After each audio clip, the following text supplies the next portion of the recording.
for plastic surgery gifts, and the trend is growing even here in Richmond. I'm great. How are you? Danette Anderson's Christmas wish list is ready to go, and this year her husband's gift is exactly what she wanted. Anderson's active in the pageant world. She's the Mrs. Virginia 2013 first runner-up. There's always pressure to look her best, so Anderson wants to try something new. It's a perfect gift.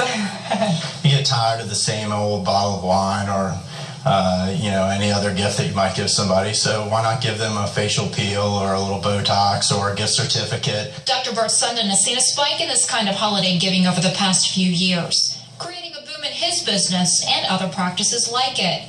There were 14.6 million cosmetic procedures across the U.S. in 2012, according to the American Society of Plastic Surgeons. That's about an 85% increase from a decade ago, and numbers aren't expected to drop anytime soon.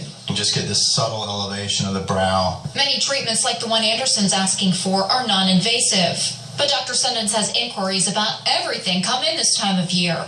If plastic surgeons can do it, someone wants it for Christmas. Sometimes people get their procedures before the holidays, and sometimes they get their little gifts and come in afterwards and get them. Anderson likes what she heard at this consult and knows her Christmas gift appointment won't be her last. She's already looking forward to her next birthday. Yeah, more Botox.